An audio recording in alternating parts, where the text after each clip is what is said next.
파커 팔머에 대한 얘기를 다뤄보려고 하는데, 먼저 파커 팔머 어떤 사람인지 저희가 좀 알고 시작하면 좋을 것 같아서 좀 소개를 먼저 해주시면 좋을 것 같습니다.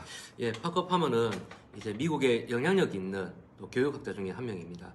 사실 오늘 소개할 책인 이 가르침과 배움의 영성에서 볼 수 있듯이 이 파커 파머가 이제 기독교 관련 또 교육학자로 생각할 수 있는데, 사실은 이 기독교 교육학자라기보다는 일반 교육학자에 가까운 사람이라 할 수 있습니다. 또 기독교 측면에서도 또 다루는 부분이 있어서 이 사람이 가르침에 있어서 이 영성을 중요하게 생각했다는 점에 대해서 이 종교 분야에서도 또 다루는 그런 학자입니다. 그래서 이제 기독교 연구에 있어서도 이 팔머의 사상과 이론들이 많이 다루어지고 있고요. 그리고 이제 뭐 석사나 박사학위 이제 논문 주제로도 또 연구가 되는 그런 학자 중에 한 명입니다. 그래서 이 파커 파머를 또 좀 자세하게 소개를 하자면요, 이 미국을 대표하는 교육 지도자 그리고 사회 운동가라 할 수 있습니다. 그래서 뭐 왕성한 저술 활동가 또 강연가의 이제 활동을 통해서 이 미국의 사회 각계각층의 이제 뜨거운 지지를 받는 그러한 교육학자이자 이 멘토로 이제 불리게 됩니다. 그래서 이 이제 수상 내역을 보면 팔머 같은 경우에는 이제 전미교육 언론협회에서 또 특별상을 수상하기도 했고요. 그리고 이제 미국의 유명한 교육학자들이 받는 윌리엄 레이니 하퍼월드 상이라는 것이 있습니다. 그래서 그 상도 이제 수상을 했고요. 1998년에 1만여 명의 교육기관 관계자와 교수들의 설문조사에서 이 미국 고등교육에 있어 가장 영향력 있는 인물로 선정이 되기도 했습니다. 그 2011년에는 이 미국 대한 언론 뉴튼 리더가 선정한 세상을 바꾸는 25인의 예견자로 이름을 올리기도 했습니다. 그리고 이제 이 파커 팔머 같은 경우에는 이제 진리 공동체, 교육, 이 대항 공동체로서의 이런 교육을 많이 강조를 했는데, 그가 이러한 가르침을 깨닫고 나서는 이 용기와 회복을 위한 센터를 운영을 함으로써 이 교사들의 어떤 이 자아 성찰, 내면 회복, 그리고 가르칠 수 있는 그런 용기들을 심어주는 그런 교육 프로그램을 운영하기도 했습니다. 그래서 이제 우리가 나눌 이 책인 가르침과 배움의 영성 같은 경우에는요, 우리나라 이제 번역책이 이제 초판 7쇄 그리고 개정판 15쇄가 이제 출판될 만큼 이 번역되어서 한국 기독교계에서도 많은 사랑을 받는 책이라 할 수 있습니다. 팔머의 생애를 말씀을 드리자면, 이제 파커 팔머는 1939년에 이제 시카고 일리노이주에서 이제 탄생을 했고요. 그리고 가족으로는 이제 아내 셀리와 그리고 이제 3명의 자녀가 있습니다. 이 자녀 이름이 이제 브렌트, 토트, 캐리가 있는데, 이 흥미로운 점은 이 캐리라는 딸이 이 2살 때 한국에서 이 팔머가 입양을 했다는 점이 좀 흥미로운 점이고요. 그래서 이 팔머에게 있어서도 이 한국이란 나라가 또 마음이 가는 그런 나라 중에 하나라고 볼 수 있습니다. 그리고 이 가르침과 배움의 영성 이 책을 보면 이 자신의 자녀들을 위해서 이 책을 썼다라고 앞에 이렇게 간략하게 되어 있는데, 특히 이제 그 캐리에게 헌정하는 책이라 해도 과언이 아닙니다. 그리고 팔머는 이 아버지의 영향을 많이 받은 학자입니다. 그래서 아버지 막스 팔머라는 사람이 이 도자기 만드는 일에 이제 종사를 했는데요.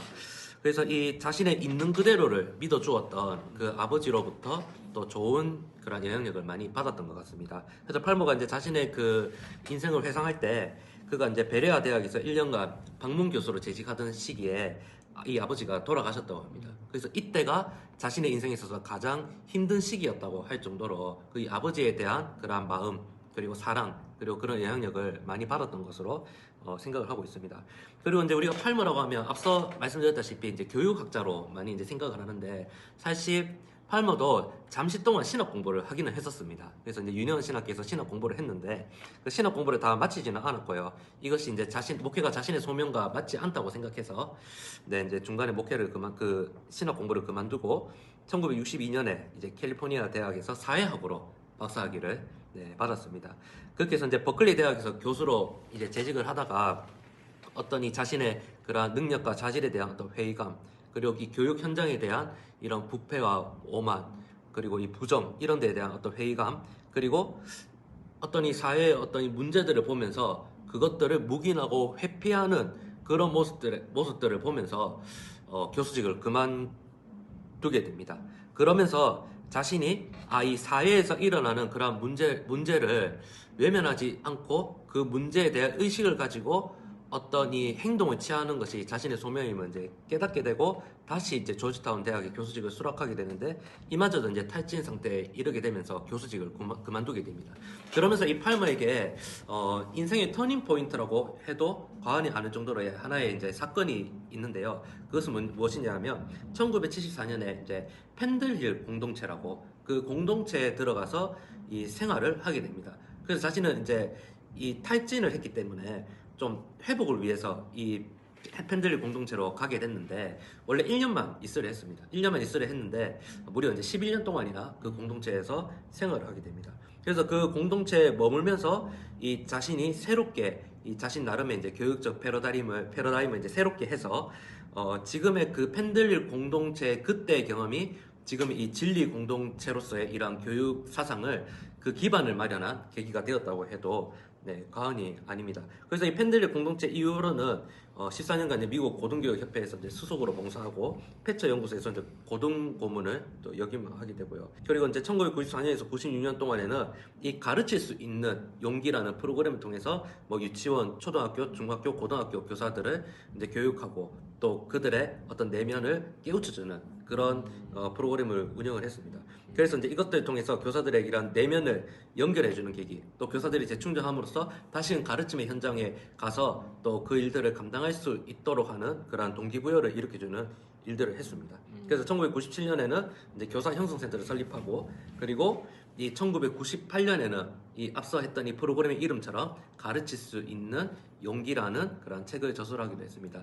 그 지금 이제 뭐 연세가 많으실 텐데 뭐 그 인생 후반부에는 이제 뭐 강연, 저술 활동 주로 이제 이런 것들을 통해서 교사들에게 영향력 있는 교육학자 그리고 또 교사들의 그런 내면을 깨우쳐주는 그 교육학자 또 이런 활동들을 네, 많이 하고 있습니다.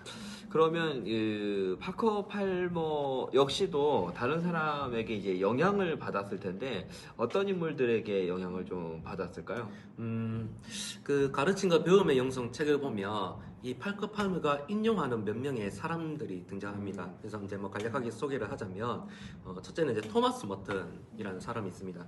이 토마스 머튼이라는 사람은 이제 성공회 출신의 이 수도사이자 이 비폭력주의자 이제 사회개혁가로서 활동을 했던 이제 사람인데요. 근데 이 사람은 이제 팔머와 마찬가지로 이 영성에 관심이 많고 특히 이제 관상기도를 통해서 이 내면과 자아의 이제 성찰 그리고 사색 이런 것들을 이제 중요하게 이제 생각하던 사람이었습니다. 이러한 그 영성의 문제에 있어서 성찰을 통해 진정한 가르침은 사랑으로서 가능하다. 그리고 진정한 가르침은 또 이 초월성의 그런 영역으로 이제 이루어진다 이런 것을 이제 주장하기도 했었거든요. 그래서 이러한 자기 성찰이 그 이웃 사랑의 실천과 그리고 세상을 변화시키는 그런 역할을 한다라고 했고요. 그래서 팔머 같은 경우에는 이 토마스 머튼의 사상 중에서 이 역설을 통해서 깨닫는 어떤 진리 그리고 숨겨진 온전성 그리고 사랑 안에서의 교육 이제 이런 부분들에 대해서 좀 많은 네, 인상을 받았습니다. 그리고 또 두 번째는 그 팔머가 이 펜들릴 공동체에서의 그러한 생활을 네, 들 수 있는데요. 이 펜들릴 공동체가 이 기독교계 이제 어떤 단체의 영향을 많이 받았냐면 이제 케이코교의 영향을 많이 받았습니다. 이 케이코교에 대해서 이제 간략하게 말씀을 드리자면 이게 1647년에 영국인 조지 팍스가 창설한 이 급진적 청교도 운동의 한 부류의 교파가 이제 케이코교인데요. 이 케이코교는 이제 신앙에서 이제 신비주의를 많이 강조하는 네, 교파라고 할 수 있습니다. 그리고 이제 이들의 신앙의 대상 개념은 이제 빛이거든요. 빛. 그래서 이 빛이 이제 자연의 빛, 그리고 이 그리스도 안에서의 이 생명의 빛 두 가지가 있는데요. 그래서 이 진정한 진리에 도달하는 것은 이 생명의 빛, 즉 로고스로서의 이제 신적인 빛을 통해서 이러한 진리에 도달한다 이렇게 믿는 겁니다. 그래서 이 내면의 빛을 통해서 구원받을 수 있다 이렇게 주장하고 이 같은 빛을 깨닫기 위해서는 성령의 감동에 의해서 빛을 깨닫게 되는 것이라 이제 그들이 그렇게 주장을 했습니다.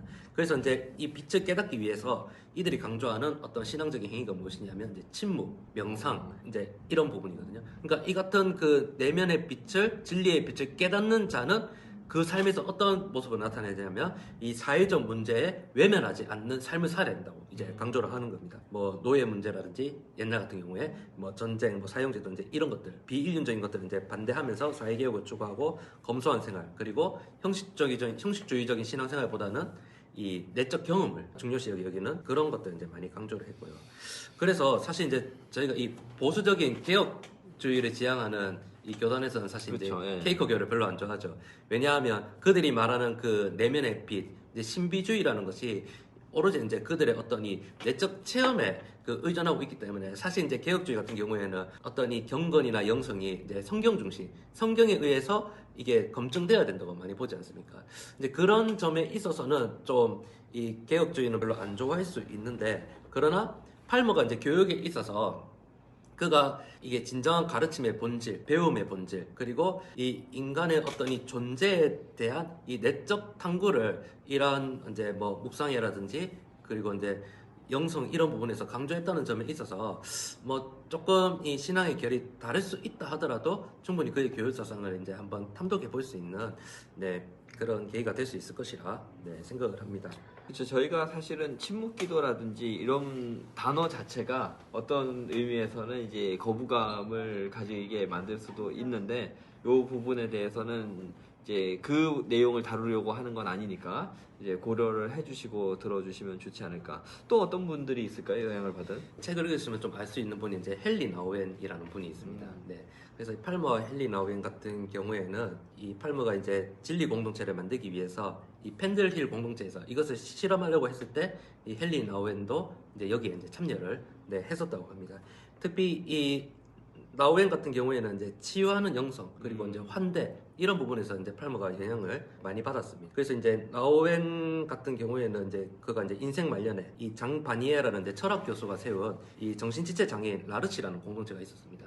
거기 이제 공동체에서 이제 생활을 하면서 그 공동체에서 섬김을 통해서 이 약함을 통해서 강하게 하시는 그런 어떤 하나님 그리고 또 회복해 하시는 그런 하나님의 어떤 이러한 은혜들을 이제 경험을 하게 되었습니다. 그래서 곧 자신도 섬김과 동시에 또 사랑받는 존재다. 그러니까 나도 사랑받는 존재인과 동시에 다른 사람을 섬기는 이제 상처 입은 치유자다. 뭐 이렇게 이제 표현을 하기도 했는데요. 그래서 그러한 이제 내면의 상처를 치유하는 영성을 추구하고 그리고 그 내면의 상처를 치유하기 위해서는 나 혼자서 되는 것이 아니라 나와 너 그리고 공동체 안에서의 그러한 이제 만남을 통해서 서로 간의 그런 관계를 통해서 이런 치유가 일어난다고 이제 나우에는 그렇게 보았거든요. 근데 이렇게 이제 공동체에서 이러한 관계를 맺어가기 위해서 중요한 자세가 무엇이었냐면 그것이 바로 이제 환대입니다. 이 환대가 무엇이냐면 결국에는 이제 서로를 받아주고 수용해주는 마음이거든요. 그러니까 서로를 받아주는 이런 환대를 통해서 이제 그 공동체와 나와 너 이제 이렇게 관계를 맺고 그 안에서 서로의 관계 속에서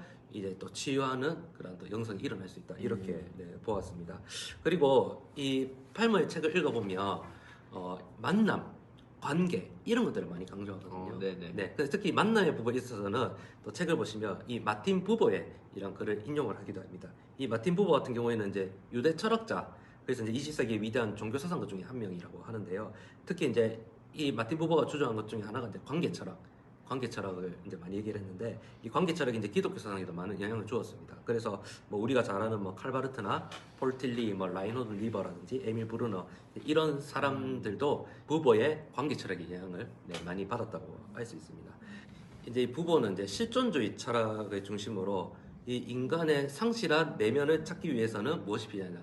이 자기 자신의 내면적인 대화가 중요하다 이렇게 보았고 그것은 바로 관계를 회복하는 출발점이다 이렇게 이제 보았거든요. 그래서 이 관계 회복이라 했을 때는 바로 자기 자신과의 만남 그리고 다른 사람과의 만남 이것을 이제 표현합니다. 그래서 이러한 만남을 통해서 내면적인 대화가 일어나고 그러한 또 내 안에 어떤 내면의 성찰이나 자아 회복이 일어난다 이렇게 보았습니다. 그래서 이제 이 부부 같은 경우에는 바로 이 만남의 사상이 나와 너, 나와 그것 뭐 이런 만남 이렇게 이제 표현을 많이 하기도 했거든요. 사실 이제 우리가 교육의 현장에서 보면 다 만남을 통해서 교육이 이루어집니다.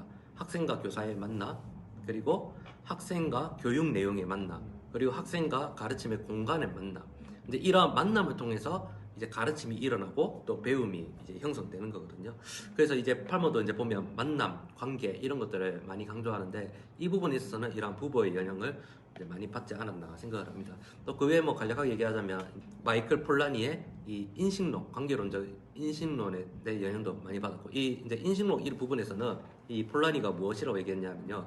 인간은 자기가 생각하는 것보다 아는 것이 많다. 이렇게 하거든요. 그러니까 어디로부터 무언가를 배우지 않아도 인간은 내면에 생각보다 많은 것을 알고 있다. 이렇게 얘기하거든요. 그래서 그 인신론적인 부분에서는 이 마이클 폴라니의 영향을 또 많이 받았다고 할 수 있습니다. 네. 그럼 파커에 대해서 좀 더 저희가 만약에 궁금하고 알고 또 이제 어떤 영향을 받았는지 알고 싶다면 방금 말씀해주신 뭐 토마스 머튼이라든지 헬리나 우엔 그리고 이제 같이 보셨던 마틴 부버나 폴라니 같은 학자 혹은 인물들에 대해서도 연결해서 살펴보는 것이 도움이 될 것 같네요.